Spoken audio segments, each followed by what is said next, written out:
ಪಾಠ 11 ಮಂಗಗಳ ಉಪವಾಸ.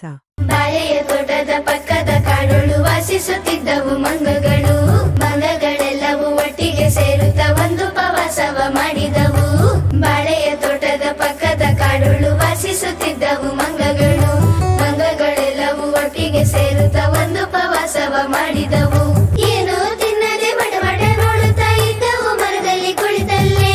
ನಾಳೆಗೆ ತಿಂಡಿಯ ಈಗಲೇ ಹುಡುಕುವ ಬನ್ನಿರಿ ಎಂದಿತ್ತು ಕವಿಯೊಂದು. ಹೌದೌದಣ್ಣ ಹೌದೌದಣ್ಣ ಹೌದೌದಣ್ಣ ಎಂದೆನ್ನುತ್ತ ಎಲ್ಲವೂ ಬಾಳೆಯ ತೋಟಕ್ಕೆ ಹಾರಿದವು. ತೋಟದಿ ಬಾಳೆಯ ಹಣ್ಣನ್ನು ನೋಡಲು ಆಸೆಯು ಹೆಚ್ಚಿತು ನೀರೂರಿ. ಸುಲಿದೆ ಇಡುವ ಆಗದೆ ಸುಲಿದೆ ಇಡುವ ಆಗದೆ ಎಂದಿತು ಆಸೆಯ ಮರಿಕಪಿಯೊಂದಾಗ.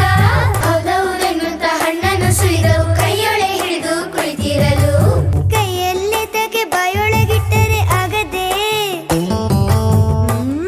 ಹೌದೌದು ಕೈಯಲ್ಲೆತಕ್ಕೆ ಬಾಯೊಳಗಿಟ್ಟರೆ ಆಗದೆ ಎಂದಿತು ಇನ್ನೊಂದು. ಹಣ್ಣನ್ನು ಬಾಯಲ್ಲಿ ಇಟ್ಟವು.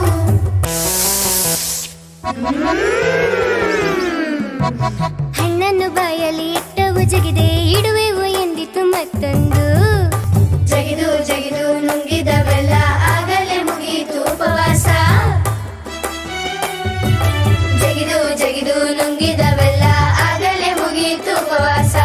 ಆಗಲೇ ಮುಗಿಯಿತು ಉಪವಾಸ. ಆಗಲೇ ಮುಗಿಯಿತು ಉಪವಾಸ. ಹೆಚ್ಚಿನ ಆಸಕ್ತಿದಾಯಕ ವಿಷಯಗಳಿಗಾಗಿ ಸಬ್ಸ್ಕ್ರೈಬ್ ಆಗಿ ನಮ್ಮ ಲೈಬ್ರರಿ.